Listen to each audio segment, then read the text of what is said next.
Warriors coach Steve Kerr provides update on Steph Curry's injury.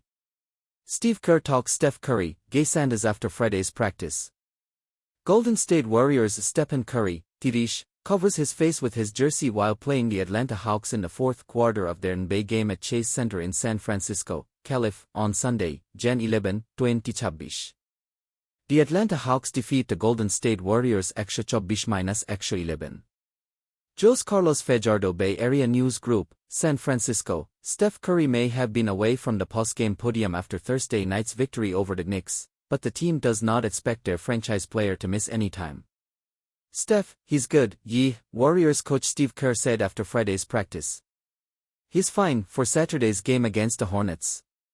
The Warriors are winners of 10 of their last 14, and as always, Curry has had an outsized impact on the run of positive results. He has averaged 20 points per game while also averaging 22 assists per night during that stretch. Though Curry avoided a serious injury, the same could not be said for forward Gay Sanders, who excited the victory over the Knicks with a left ankle sprain. Won't play Saturday, and it looks like it's not a really bad sprain, so I'll give you an update in a couple of days, Kerr said. It's a big loss, the energy, the offensive rebounding, but also the size. When we go to him and Gary Payton, we're generally playing him at the 4 next to Draymond. Santos has become a fixture in the rotation over the last 10 games, averaging 32 rebounds in around 12 minutes per game, a number that understates the impact he has made with his hustle plays. Aside from Santos, though, the Warriors are expected to be at full strength for Saturday's game. Importance of practice. Kerr is a product of another era, the Knish 90s, a time when teams practiced regularly even during the heart of the season. Teams nowadays, with a schedule that rarely has the extended 24-day gaps between games that were once plentiful, practice at a much lower frequency than Kerr would like.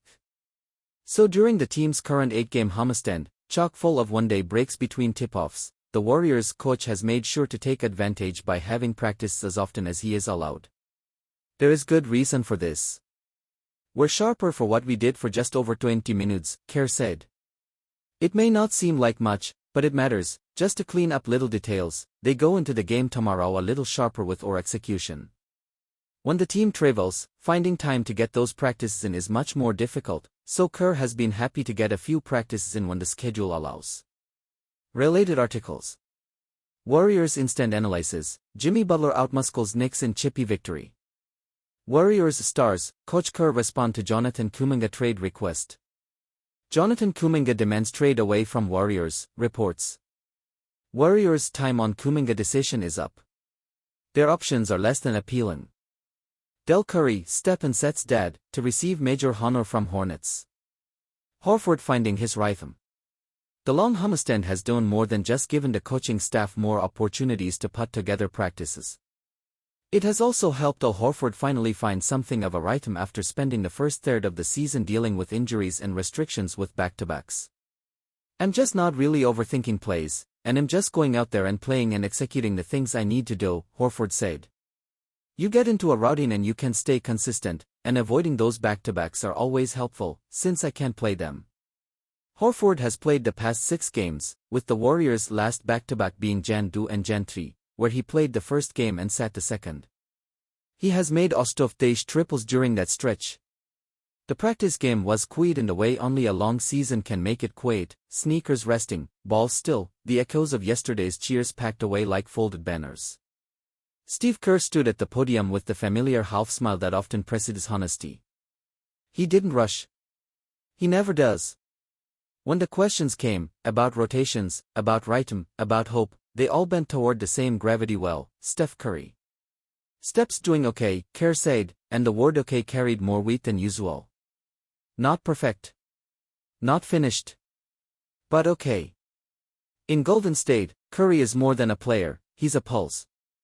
When he's sidelined, the building listens for him anyway, the quick loft down the hallway, the thump-thump swish that sounds like punctuation at the end of a sentence.